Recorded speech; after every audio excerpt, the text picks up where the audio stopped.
that, the invasion of the Italian mainland. And they have to figure out how those events might have connected with Burt Ridley's death. And to do that, Colin McDermott actually travels to Italy to see if he can find somebody that was alive during the time and make sense of the events. So there's a couple of elements in that story that make it, I think, challenging, a kind of very traditional puzzle in crime fiction. The first is what happened and who done it. But the second is, what can you do about that 60 years after the fact? If there's no eyewitnesses at the time and you don't have any strong evidence, how can you pursue that issue? And if there is somebody that needs to be brought to justice, how can you bring them to justice? So it's as much of a how can you sort it out kind of story. And it was great fun to research and write. It took me a little longer than I expected to, but between the COVID virus, which didn't help with my publishers, and I had a vision problem with a detached retina in one of my eyes. And that was just about the time that the book was finished, the text was finished, and we had to move to working on the graphic aspects of it, such as the cover art and trailers and website design and so on. And so that didn't help a great deal, but it's finally ready to roll. The book is out. It just came out this last week with its publisher, Friesen Press, and it will soon be available in all the usual sources, including Amazon and Barnes and Noble and so forth. But at this point, it's available as an ebook, a paperback, or a hardbound from Friesen Press. Now, I'll take a breath, and I don't know if you have any other questions or not. I do. I've got my own questions for you, and there are some on the stream. There's one from Sam, who's our other author chat admin. She says she loves the image for Ridley's War that you have on your website. Did you do that, or do you have someone who creates them for you? I had someone physically create it because I'm just not that literate when it comes to manipulating images. But the elements of that, the background image of the landscape, the foreground image, which is a journal dating from the war, are images that I found and asked them to put together. So do you design or have a say in the design of all your covers? I do, and that's one of this is basically a hybrid publishing firm, Friesen Press.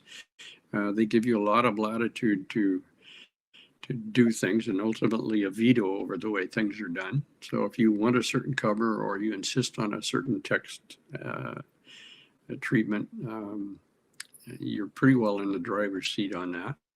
And that's important to me. If I'm laboring on it, I don't want somebody with a totally different vision, or perhaps no vision at all, coming up with something and saying that's the way it should look. I know of other authors, including authors that have been with traditional publishers, who have had nightmares in terms of experiences dealing with publishers who had a particular vision and it didn't fit the book, and yet they insisted on it because they perceived it as more sales oriented. So my question, I'm going to sneak it in while we're still getting them coming up on the stream, is how do you research the dialects and things? Because I can hear you've got a lovely American accent, you live in Canada, but you've got George Ridley, who's a Yorkshireman, who speaks with a Yorkshire accent, and I believe his Yorkshire accent, and I'm someone who would need convincing about that because my father is from Yorkshire. So I know what they sound like. That's great. That's great, and I take that as praise. Thank you very much.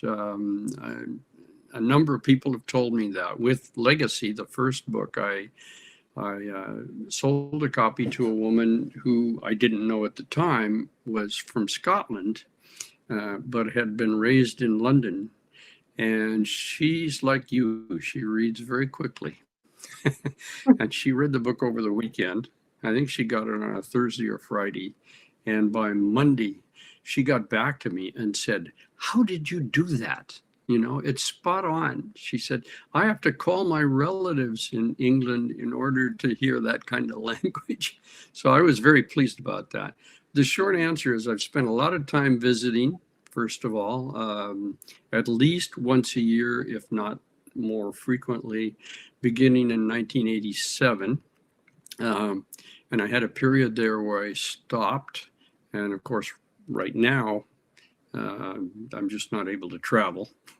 But I hope to get back soon. I have a number of friends there. It's absolutely my favorite country to visit. My family on both sides hail from England themselves. Yeah, I do take the research seriously, and it doesn't hurt that I am an avid TV mystery fan and watched series like Deal and Pasco, right? If you remember the Reg Hill series, Deal and Pasco, Andy Deal is a Yorkshireman, given to speaking his mind, not particularly politically correct, but he's got an accent you could cut with a knife. So yeah, it's I work on it, but I also enjoy it. Do you have any like research things that you do though to get yourself into that voice? Because like I said, it does sound in my head. I was reading it and I could hear it as a Yorkshire accent, and that's quite dialect, right? As I say, I'm really pleased to hear that. I don't do a lot of research on the accents per se, a bit more on the vocabulary, and I keep an electronic document that I simply label BritSpeak. It's not specific to Yorkshire, but for example, it has a large section of terms that are specific to police inquiries, acronyms for units, the kind of thing that P.D. James focuses on in his own novels. So yeah, I'll go looking and make sure that I've got it right. And I also have some beta readers from Britain who I bounce it off of in the early stages and say, does this sound right to you, or do you have issues about it? So yeah, do you have an expert on UK police procedure that you consult as well? I have a couple. I have one in the antiques, art and antique squad. I'm not going to mention her name. She doesn't want it mentioned. I have a couple more in the police station where Colin McDermott is assigned, which is the Charing Cross police station in the center of London. And they're both, one is newly retired, the other one is still on the job, and they give me all sorts of information and also serve as a sounding board for my ideas. And that's very useful. For example, will be for the next book, in which I move forward in time to about 2018, 2019, before the COVID. I didn't want to dwell on that in terms of plot. But in that interim period between the setting of Legacy in 2013 and the next book, which is set in roughly 2019, there have been a huge number of changes in the Charing Cross police station. Physical changes in terms of the way it's laid out. They gutted it. They went from desktop computers to laptops that the officers and CID could take with them. They did away with certain services, like they used to have a full-time 24-hour canteen, which I would have loved to have worked into my story. But they don't have that anymore. It's all been met cutbacks and so on. So yeah, the assistance of people in the force is really important, and they've been very, very helpful, very kind, very patient. So we've got a few more questions. Don Atkinson says, an American living in Canada writing as a Yorkshireman, is that cultural appropriation? Uh-huh. Well, what can I say? We live in a mobile and multicultural world. And if that was a serious issue, and I'm sure it isn't, if it was a serious issue, then I suppose the entire genre of speculative fiction would be a no-go area. I think most Yorkshire people are extremely friendly and probably would just be delighted that someone else was writing about them, to be honest. I don't doubt that. One of the first and affecting experiences that I had in 1988 was driving through the countryside in Yorkshire, just south of Thirsk. And I was on a little farm road, not a lot of room to pass, and I had the whole family in the car, so it was a larger car. And I came around a turn, and here were a whole bunch of cattle being moved from one pasture to another across the road by a farmer who only had a large walking stick in his hand. And the cattle, of course, their inclination was just to stand in the road and be idle, especially when they saw something interesting like a car. And so he tapped him ever so lightly on the back and says, "Come on, you daft buggers," and moved him on. So yeah, it's the landscape lends its significance to you. It leaves you affected. So Samantha also asked, she says she's at part of your latest book, she says, in Manchester. Have you visited there, and have you lived in the UK? I have visited Manchester, but I can't say I've spent a lot of time there. It was a transit point for me, but I would like to spend more time there and see it. But yes, the story does begin there. I needed a hook, as all crime writers do, to get into things, and I didn't want to get directly into the events involving the military reunion. So I have one of the police officers involved in a sting operation against an international group of car thieves, and that's how Manchester gets into it. But again, I researched it pretty carefully. All in all, the research is one of the high points. I think this comes from being an academic. One of the high points for me of writing the book. I spent the better part of 2 years, I guess, researching the military aspects, the Yorkshire unit that was in North Africa, Sicily, and Italy. And for that, I read 44 books on the Mediterranean theater and those units. And that's not counting books on gypsies, which come into the story. It's not counting books on partisans, Italian partisans, which come into the story. It's not counting books on the Italian language and food.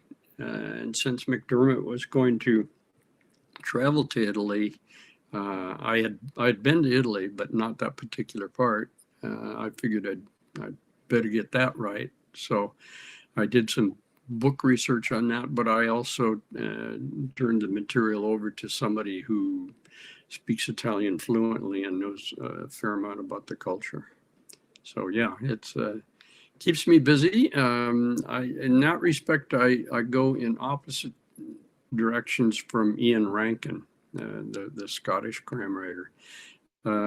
He told me one time in an interview I did with him, that he writes the first draft without doing any research whatsoever. And he makes a little mark if there's something that he thinks he'll have to come back to on that. And then between the first draft and the second draft, he chases down all those points. And he said if he didn't, he would never get around to writing. He'd be reading all the time. And I think in retrospect, he's got a good idea there. So you obviously do a lot of research. Do you plot quite a lot in advance?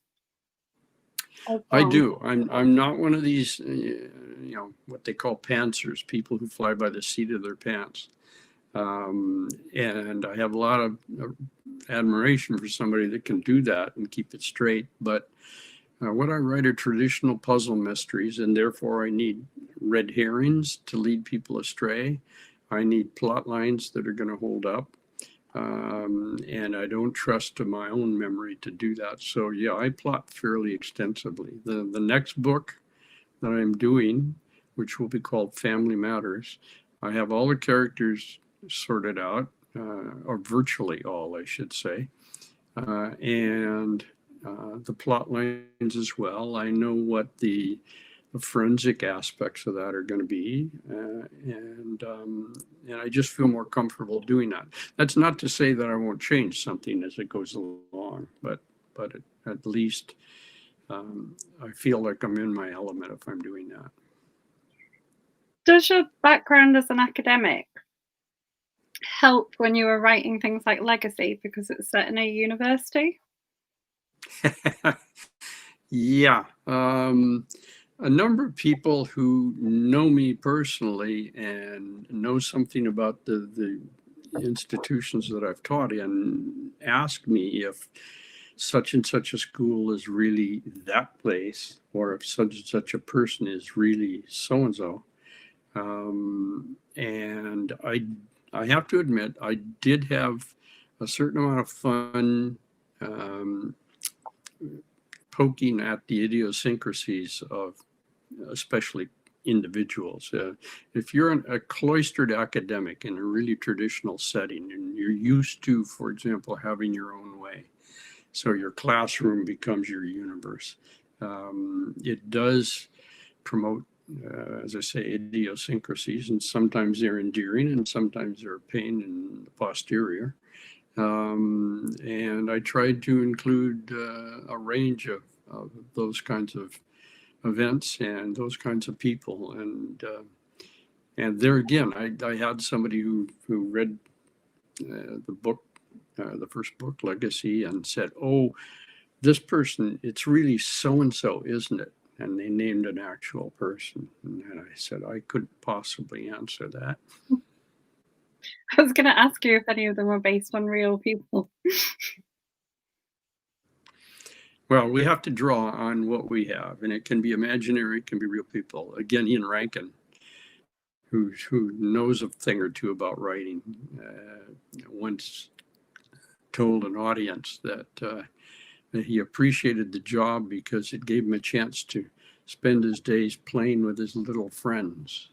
So yeah, they come out of your imagination in the first instance, but certainly they're colored by people that you've met. And maybe sometimes in passing, it's just the appearance of someone, and maybe it's something more substantial. Does the university that's mentioned in Legacy really exist? No, it does not. St. Gregorys. Yeah. And the benefactor who made that university possible, it's a recent build, relatively speaking, was a man named Gregory Pickersgill, who was in the construction business and amassed a sizable fortune. And there's a reference in the story that he wanted to name it after himself for pure reasons of vanity. He wanted to call it Pickersgill College, but he was thwarted in that when it was discovered that there was already a Pickersgill College, which was an obscure college in Wales that already had the name. So he had to call it something else. So he settled on ultimately St. Gregory's, which at least gave the impression that he had a privileged person position in the church. Are any of your books available as audiobooks? Not yet, no. That's another thing I want to pursue it for certain, but it's important to get a good reader. I know people that have done their own reading, and I'm not cut out for that. I would like to get a good reader, and I even have some people in mind. But these are people that are in demand. That's what they do for a living, and they're really qualified at it. You know, it's like getting Ian McKellen to tell your story. You know, don't count on it, but it needs a good reader to work. And also, you can't really do the entire story word for word in an audiobook. It would just be 27 hours long. And the notion of paring it down is something that I would find difficult to do. But if I find somebody that I have confidence in, I would turn it over to them. There's a question come up in the stream that says you've written a phenomenal amount of reviews.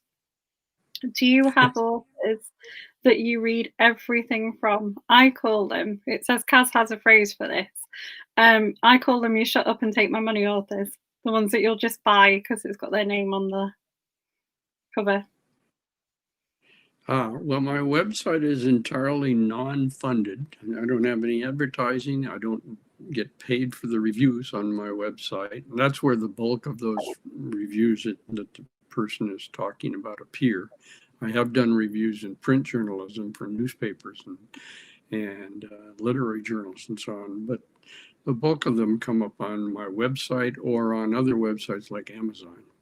And yeah, I've done about 600 so far, but that's dating from 2005 when I started doing reviews.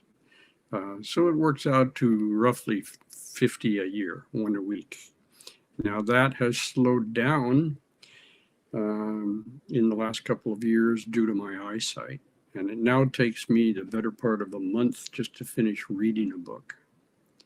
And if I'm doing, I typically do 3 reviews a month for different sources.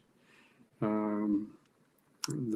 a long backlog. And I have at the moment about 8 feet vertically, if they were stacked up, of books that I have read and reviewed for websites, excluding my own, but I haven't had a chance to put them on Amazon or on my own website. When I get an opportunity, and I do not typically put up the same review. I alter the review slightly, both to make it more interesting and also to take into account where it's going. So it's going to take me a while to address that backlog and get those books up on my review site. My review site is called Deadly Diversions. And I think the last review that was posted on that was probably a year ago, if not longer. But I have about 8. Go ahead. The second part of that is, do you have authors that you read everything from? So do you have like authors whose books that you'll buy no matter what? I'm sorry, I didn't catch all of it. Do you have authors that you'll buy everything from so that you'll read everything they've ever written? I haven't bought a book in a long time. They mostly come from publishers. But yes, I do. I will read anything by Ian Rankin and be delighted. He's incapable of writing a bad book or even a bad sentence. I will read Michael Connelly the same way, the American writer. Val McDermott is a big interest of mine, and Cleves. My interests tend to the British. Peter James. I think Peter James wrote quite possibly the best thriller of the 20th century when he wrote Dead Simple, his first book in that series. And it had me up night. I had to put it down in order to go to sleep and not have nightmares. It was that good. And there are other authors that are fairly explicit and even gory that I won't read, period, because I'm not into self-flagellation. I don't want to suffer. If I wanted to suffer, I'd go back to teaching. No, but certainly among the bulk of the authors that I read, the British, Reg Hill, while he was alive, the D.L. and Pascoe series, Peter Lovesey, who thankfully is still with us, just a number of writers that, yeah, I'll read at the drop of a hat if a book comes across the desk. And then there are some others that I'm less enthusiastic about. And if the book doesn't appeal to me personally, I won't read it, period. And I certainly wouldn't read it with the aim of producing a review, because if that's the way the book strikes me initially, then I'm not going to do a good review. It's just not for me. So yeah, I enjoy, but I almost exclusively read crime fiction. Every once in a while, if I get a little leeway, I'll get into something else. At the moment, I'm rereading Camus' The Plague for obvious reasons. And the last time I read it was in college, and I tend to make notes in books, and it's interesting to see what I wrote. It's interesting to me to see what I wrote. But I'm really enjoying Camus' work. I would imagine that book came out in 1947, and I would guess that he based his account on the 1918 plague that spread across Europe and North America. But he just absolutely nailed all of the things that we're experiencing today. The citizens' reaction, the reaction of local governmental officials, the reaction of people in the medical field, and so on. He's just absolutely got his finger on how people respond to those kinds of events, and it's impressive in terms of the work of an author that he got it that bang on. We would fall out writing notes in books. I won't stop speaking to my dad because he wrote a note in my book. You don't want to see what's in my books by the time I'm done reviewing them. I'm putting notes in there about what I'm going to call on when I do a review. Do you read your own reviews? Not after I'm done with them. No. I occasionally. Go ahead. Do you read reviews for like Legacy and Ridleys, or do you read reviews of your books? I do, to this extent that I'll file a review away for possible use the next time around as a blurb in the next book. If you had a look at Legacy, or if you've had a chance to have a look at Ridley's War, there's a fair number of comments by readers in there. Some of them are by other authors. People like Martin Edwards have been kind enough to add their comments to my book, and Peter James and others.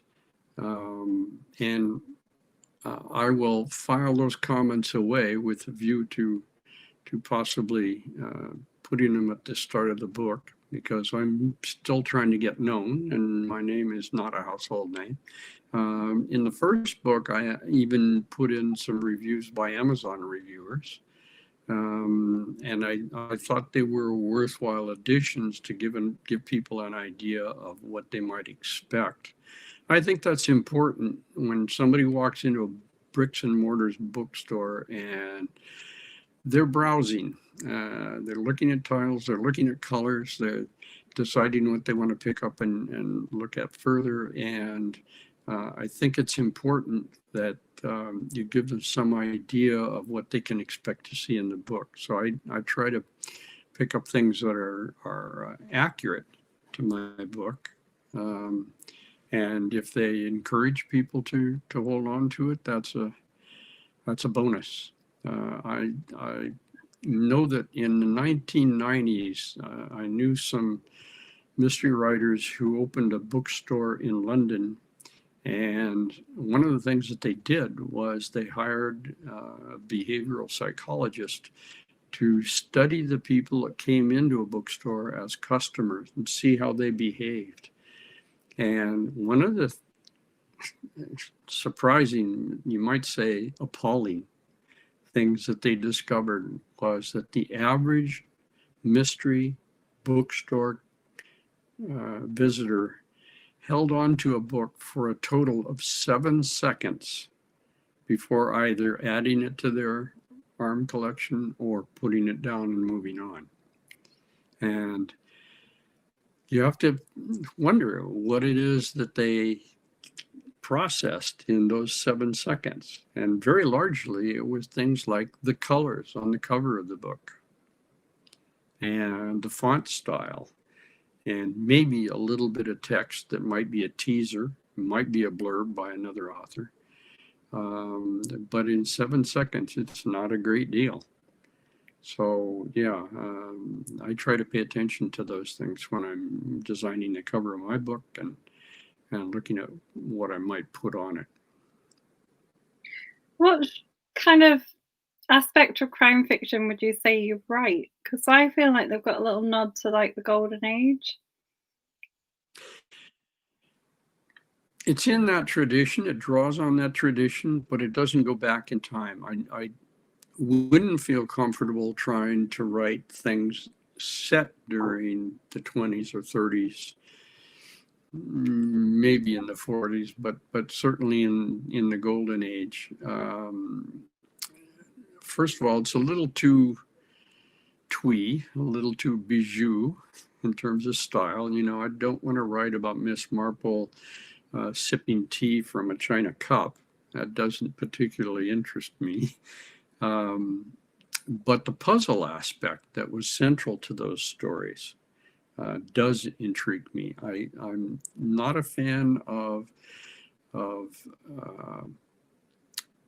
storytelling that centers on action, and especially explicit and gory action for its own sake.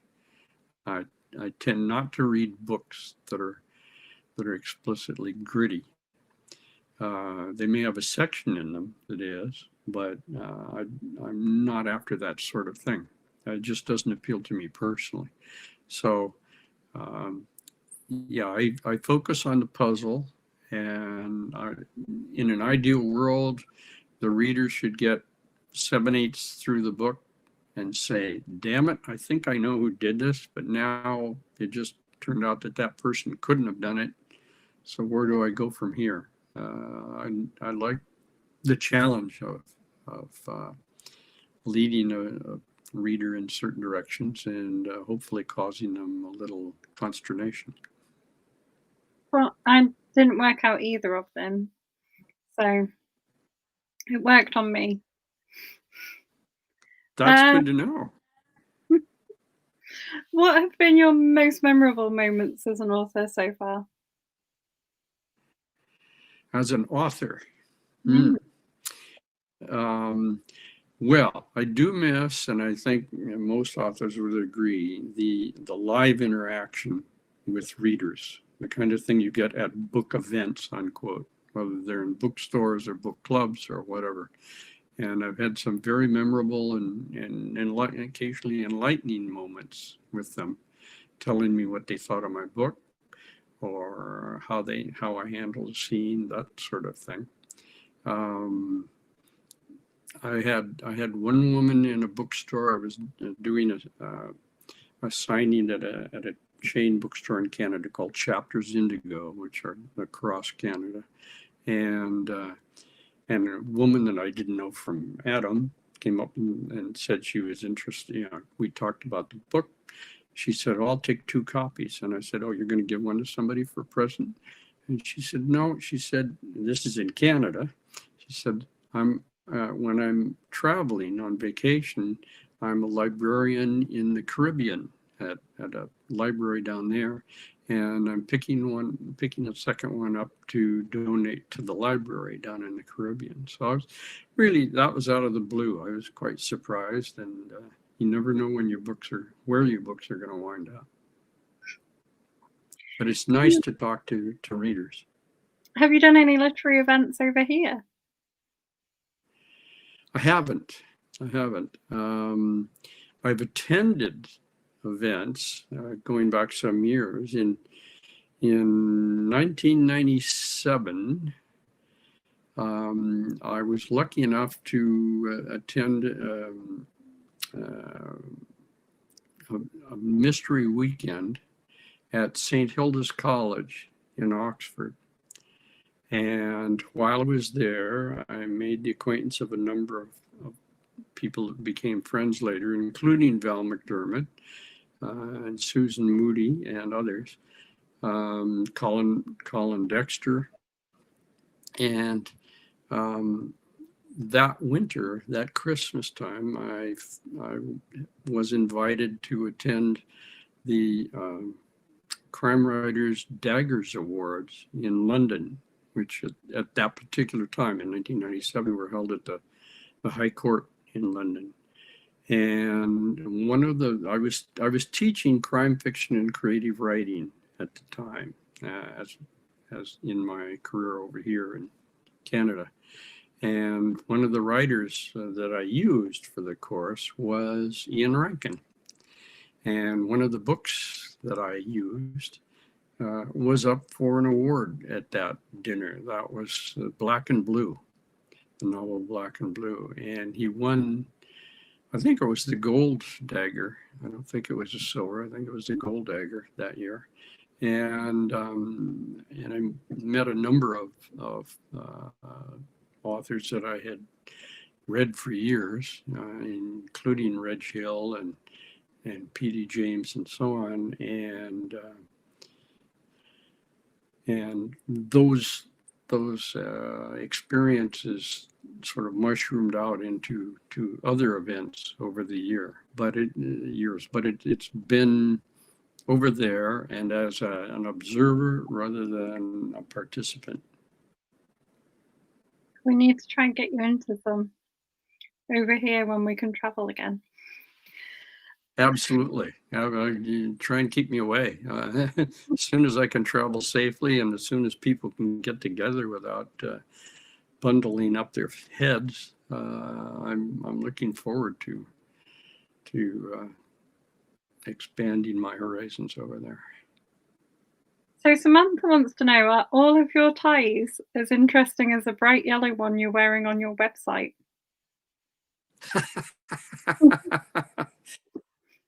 For benefit of the people that maybe haven't gone to the website, I think if you want to hold on, I think I can find that tie. I think it's close at hand.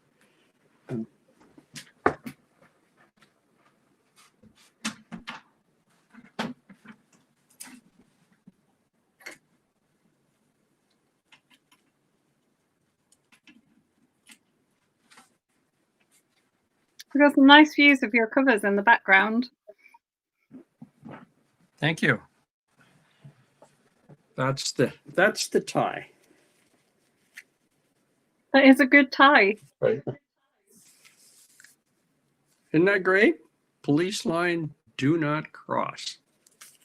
And yes, I wear that I did wear that I think I wore it at BoucherCon when it was in Toronto, but I do wear it for some literary events. It depends on the kind of event and if I'm trying to stand out a bit in the crowd. If it's a smaller group where I know everybody, I don't worry about that so much. But yeah, I thought that was a fun tie too. Thank you. Thank you for noticing. It's a good one. So how's Ridleys War been doing since it came out? Is it a lot different launching something in a pandemic year? It is, and as I say, in a lot of respects, I find it less satisfying. I think it's important to be able to operate in the real world with real people. But one of the hidden advantages of working in an online world is that you can reach many more people more quickly, less expensively than you can if you're traveling from town to town, doing a brief event in a local bookshop. Particularly here in Quebec. I'm in Canada, but I'm in the French-speaking province of Quebec. And Ottawa is a major city, 1 million people, and there are a lot of good bookstores, including the chains, but also some independent bookstores, where you can expect and get a good turnout of people to come in for a book event. That's not true of all cities and towns in Quebec. The area that I come from, which is about 90 miles east of Montreal, where I lived just before I came here, there's basically one English-speaking bookshop. And it's a small affair, and they don't have the physical space to host a large event. And so it becomes more challenging for writers to facilitate that kind of thing. But it's worked out, I think, and I don't think I'm alone in this. I know some other authors who have said it's worked out well in terms of being able to reach numbers of people, to be able to host a online event or participate in a Zoom meeting. That kind of thing. One of the groups that I belong to in Ottawa, in fact, I'm on the board of it, is the Ottawa Independent Writers. And they have several hundred members. And they have, it wasn't a big issue when the pandemic really settled in, because during the winter time over the Christmas season, they're pretty quiet anyway. They normally have a hiatus in their meetings.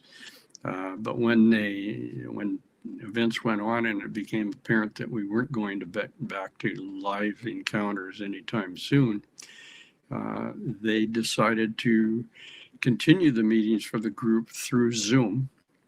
And we've done that.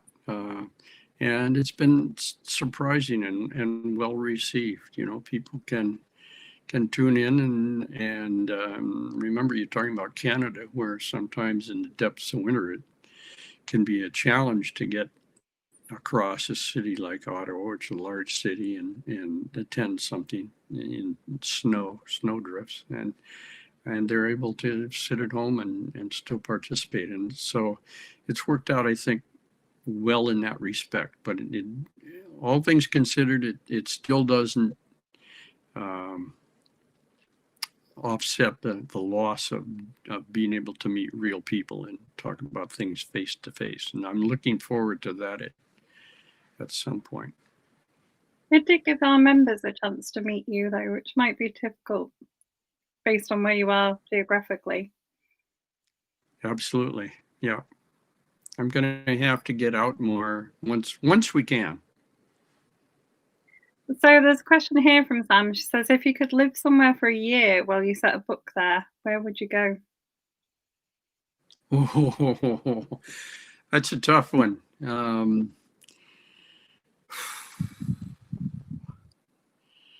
My protagonist is set in London, and I can't keep taking him out of London to other jurisdictions and just dropping him in place and having participate. That doesn't happen in the real world. And yet London probably wouldn't be my first choice for a place to go. The reason that I set the last one in Yorkshire, that's very simpatico country. I've spent a fair amount of time there renting houses and staying in B's and B's and so on. So I have a real fondness in my heart for Yorkshire and for Scotland. I wouldn't say no to Italy, but again, when you change cultures, then it becomes a research project rather than a labor of love. I'm easygoing about. There aren't many areas of Britain that I haven't investigated over the years. I've done almost all the counties, but I would think I would still plump for Britain or Scotland. Scotland as far north as Edinburgh, maybe not too much further than that. I've gone further than that, and at a certain point, it becomes a lot like living in a Scandinavian crime novel in terms of the landscape. And I think there's a reason that Anne Cleves chose that kind of environment for her stories, her Shetland tales, and so on. So it's fun to visit. There are places I absolutely love up there, the Isle of Skye, for example. But then I read stories about the Isle of Skye, and I wouldn't want to challenge them for pride of place. They're just really well done. I think is it Alex Gray I'm thinking about that did a story set in Skye? She might have done. Alex Gray is a Scottish author. She sets mostly in Glasgow, but I think she does venture out. Yeah, I think so. And she did a bang up job. If it's her I'm thinking of on the Isle of Skye, got all the locales right, and the weather, of course. But yeah, it's. I could throw a dart at Great Britain and I'd be happy. Now, having said that, there are parts of the UK that I've never gone to, and I would like to go to. McDermott, in his backstory, is Irish, and I would love to go to Ireland. And I've read a fair amount about it, including a number of crime stories by people that I know that that focused on the Irish situation and the so-called Troubles.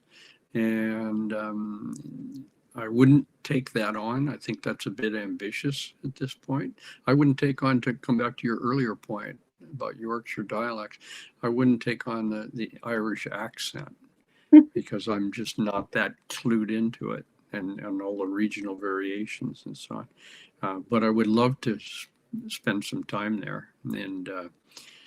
And if my eye permits, I'm looking at the next trip as including Ireland and including a few golf courses, which is a passion of mine. The eye may not permit, we'll see. But if it doesn't, I can still find my way around a pub. That's excellent. They have some good drinks in Ireland as well that you would enjoy, Absolutely. I think. That's one of the reasons I asked about the accents, because the UK is just so different for accents. I mean, like we talked about a Yorkshire accent, but those can be different depending on the region of Yorkshire that you're from. Absolutely, yeah. And if you notice, I'm a little careful when I get into some of those variations. In Legacy, I have a minor character who is from Lancashire. And I looked at some dialect books on Lancashire, and ultimately I took the coward's way out. What I said was, in describing him, that he spoke with a thick Lancastrian accent. And I didn't say any more than that. Fair enough. We've only got. And that's another. Go on, sorry. I was going to say that's another topic that might be contentious with your publisher. If you have a traditional publisher and they're in control, they tend to shy away from things like regional dialects and accents. And ultimately, they also tend to have the final word. But I kept my accents for Ridley and the group in the reunion in Ridley's War, the way I thought they should be, and that's one of the benefits of working with a hybrid publisher. And that's a really good thing. I know people who struggle with those, but I think it's nice to have it. It makes them more real. We've got 2 minutes left. Do you want to just recap your books? Well, I'll try. Ridley's War is about the death of an elderly man at a reunion, a military reunion held in Yorkshire to commemorate the Normandy landings of World War II. And when they investigate further, they look into whether the death might not be an accident and might be related to events that occurred 60 years earlier during the war. And then it becomes a twofold question of how do you determine what happened that long ago, and what can you do about it if there are no eyewitnesses? And I thought that was an interesting spin to take on a story. It's really a cold case, and it may not be possible, or if possible, you certainly have to be inventive to find ways to track down things, jog people's memories, find documents, whatever might be involved about events so far in the past. And legacy?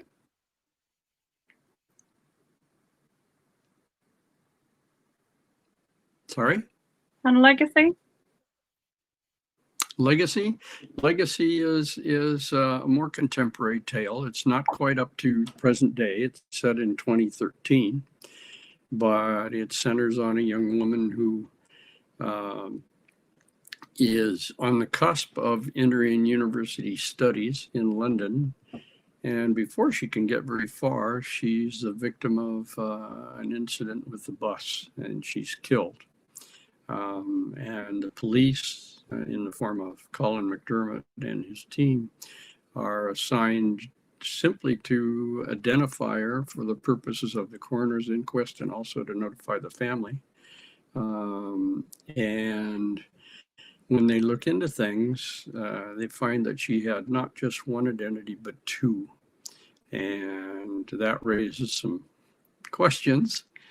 And one of those identities traces back to events earlier in her life, and that may have involved people at the university that she was embarking on studies on. So it's a more contemporary tale, and it's a more cloistered tale in the sense that the main characters of the story are members of the college community, faculty or administrators or students or people who have their own little lives carved out in that very specialized environment. Thank you so much for joining us tonight. It's been a pleasure having you on. Well, it's been a pleasure. Thank you. I appreciate it. And I did want to, do we have the time for that contest we were talking about? Oh, yeah. Sorry, I should have mentioned this earlier. I want to give people an opportunity to participate in the next book. And so I'm going to have a drawing of names and ask people a question, a skill question of sorts, in order to be eligible for the drawing. The question is this, and it concerns the new book, Ridley's War. And my question is, what is the name of the pub that Ridley and his father are staying at in the village where the reunion takes place? What is the name of the pub? And if you will email me your answer to that, I will take entries on that up to Tuesday, December the 15th at midnight. I'll put all those into a jar. We'll pick one out and let people know who the winner is. And that person will become a character in the next book, which is called Family Matters. And that's set in London. So if you are interested in participating in that, you can email me at jimnapiermysteries.com with the name of the pub and your own name. And after December the 15th, the next day, I will draw a name out, and I guess if it's okay with you, Caroline, I'll get back to you through the UK Book Club and tell you who the lucky person is who gets to be a character. And I won't say at this point whether the character is a villain, a victim, or just somebody incremental to the plot. That's absolutely fine with me. And feel free to post the details in the group after the chat as well. Super. Okay, thank you.